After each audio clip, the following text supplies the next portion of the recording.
자, 두 번째 마스토론 주제로 좀 넘어가 보겠습니다. 오늘 아침 강훈식 대통령 비서실장의 라디오 인터뷰로 시작하겠습니다. 계엄이나 내란 관련된 이 사과는 국민들이 납득할 때까지 해야 될 거라고 저는 생각합니다. 이해운 후보자의 여러 가지 전문성이라든지 이런 것들을 종합적으로 검토해서 사과와 포함해서 같이 지명했다 이렇게 갑질을 이거는 사실 검증에는 잘 잡히지 않는 내용들입니다. 청문회에서 본인이 어떤 입장을 가지는지 들어봐야 될 거라고 저는 생각하고 있습니다. 이해운 후보자의 지명 자체가 저희로서는 도전입니다. 예. 네, 마스토론 두 번째 주제는 이해훈 재산 6년 만에 113억 올랐다 이렇게 잡아봤습니다. 계엄 옹호 논란 그리고 갑질 논란에 이어서 재산, 부동산 투기 의혹 등등으로 여러 가지 갈래로 이 후보자 관련 의혹이 뻗어나가고 있습니다. 강훈식 대통령 비서실장은 들으신 것처럼 청문회까지 일단 가봐야 하지 않겠냐라는 취지로 말을 했는데 김종혁 위원님, 야당 쪽에서는 지명 철회 요구하고 있어요. 그런데 일단은 그럴 계획은 없어 보입니다. 그럼 청문회까지 가봐야 하는 건지 잘 모르겠습니다. 우리 도전이었다 이렇게 얘기하시는데 그건 실패한 도전입니다. 그러니까 빨리 정정하시는 게 나을 것 같은데요.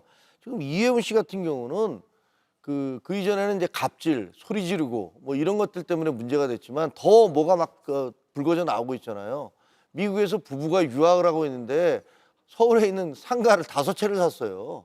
그거 어떻게 가능합니까? 무슨 돈으로 삽니까 그거? 그거 다 신고하셨습니까? 상속세 내시거나 증여세 내셨습니까? 그리고 영종도의 땅, 그 영종도 공항이 만들어지기 1년 전에 16km 떨어진 곳에서 서울에 사는 분들이 그 황무지 땅을 왜 삽니까? 그래서 그거 몇 배 올랐잖아요. 그래서 몇십억씩 수익을 챙기셨잖아요.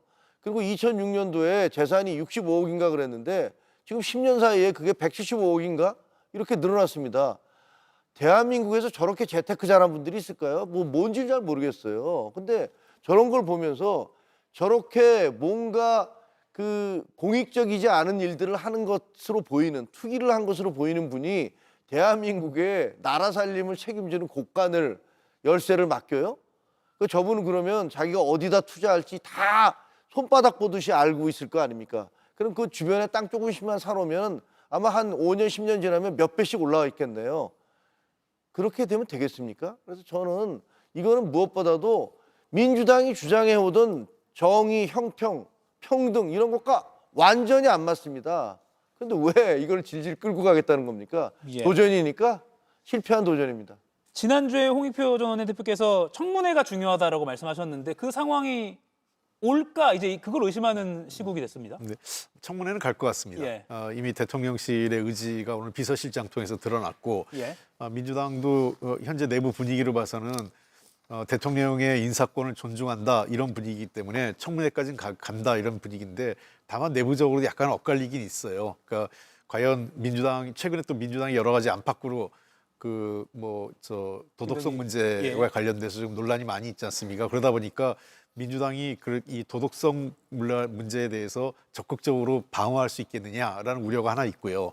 그럼 두 번째는 그럼에도 불구하고 여당이기 때문에 대통령의 인사를 적극적으로 뒷받침해야 된다 이런 측면에서 이제 그 방어를 해야 된다 이런 두 가지가 지금 엇갈리고 있습니다. 다만 한 가지 아쉬운 거는 아까 강훈식 실장이 얘기한 것처럼 도전이라고 했지 않습니까? 예. 대통령의 의지라고 거기에는 사실은 이해훈이라는 보수적 인사, 보수 경제학자를 기획예산처 장관으로 임명함으로 인해서 나름대로 약간은 좀 통합적 인사. 그다음에 보수를 포용하는 예. 인사를 함으로 인해서 우리 사회의 어떤 갈등을 좀 더 완화하려고 했는데 그러한 대통령의 처음의 기대를 했던 만큼의 효과를 거두기는 좀 어려워진 상황이 된 것 같아요. 예. 도리어 지금 국민의힘에서는 배신자 등등의 프레임을 걸면서 굉장히 날선 비판을 가하고 있고 거기에 내부적으로 폭로되는 내용들이 전부 다 이제 국민의힘 내부에서 잘할 수 있는 위치에 있는 사람들이 지금 도움을 주면서 예. 더 폭로 내용들이 지금 더 확산되고 있거든요. 그런 측면에서 당초 우리가 거두려고 했던 보수적 경제학자로서의 전문성 플러스 정치적 통합의 효과 측면에서 효과를 거두기에는 다소 색이 발해한 거 아니냐. 그러니까 저게 거꾸로 대통령의 뜻과는 반대로 예. 더 갈등을 증폭시키는 상황으로 가고 있다는 측면에서는 상당히 아쉽다 이렇게 생각합니다. 예, 처음에 어떤 이렇게까지 파격을 하면서 통합을 하려고 하는구나. 예. 그럼 효과는 좀 떨어지는 거 아닌가 이렇게 분석해 주셨습니다. 그런데 이재명 대통령 국정 수행 평가 오늘 발표된 조사 결과를 보여드릴게요. 이해운 후보자 논란, 그리고 민주당 내 김병기 의원, 강선우 의원 의혹 등에도 이 대통령 지지율은 전주 대비해서 0.9%포인트 올랐습니다. 이거는 어떻게 해석해야 될까요? 한 30초씩 남았는데요. 먼저 어떻게 보세요? 그럼 뭐 상대적인 거니까요. 그 대통령이라든가 민주당에 대해서 실망하고 그다음에 그렇다면 뭐 대안이 있어야 되는데 무엇보다 지금 국민의힘에서 보여주는 모습이 더 실망스럽기 때문에 그런 어떤 집권 여당의 실책이라든가 문제점 그런 것들이 제대로 반영되지. 그러니까 유권자들이 내 마음 갈 곳을 잃어갔대요. 예. 그건 사실은 저희들한테 더 뼈아픈 겁니다. 국민의힘의 실책이 오히려 더 크기 때문에 어떻게 보십니까? 저는 반대로 지금 그 여당, 그러니까 대통령 국정 지지율은 53.4, 그다음에 반대가 41.2로 좀 고착되는 거 아니냐. 그러니까 어떤 상황이 벌어져도 저게 변하지 않는. 그러니까 나름대로 이제 리얼미터 저게 조사지 않습니까? 예. 적극 지지층의 의사 표명은 다소 좀 확고해지는. 웬만한 큰 변수가 생기지 않는 한 그 지지율은 크게 흔들리지 않게 고정적으로, 그러니까 53.4% 찬성, 국정 지지율 찬성, 그다음에 41.2%의 반대가 어떤 고착화된 그 지지율로 가는 거 아니냐 이런 생각이 저희가 듭니다. 문제가요. 국민의힘 입장에서는 40% 정도가 국정 수행에 반대하면 저희 당의 지지도가 그 정도 돼야 돼요. 근데 저희는 지금 20%대잖아요. 그렇죠. 이건 이 자체로서 우리 당이 뭔가 대단히 잘못하고 있다는 걸 보여주는 거죠. 예, 알겠습니다. 국민의힘 윤리위원회가 구성돼서 목요일쯤에는 위원장이 또 발표가 된다고 하니까 어떻게 또 돌아갈지 좀 지켜봐야 될 것 같습니다. 오늘 두 분과의 토론은 여기서 마무리하겠습니다. 고맙습니다. 감사합니다.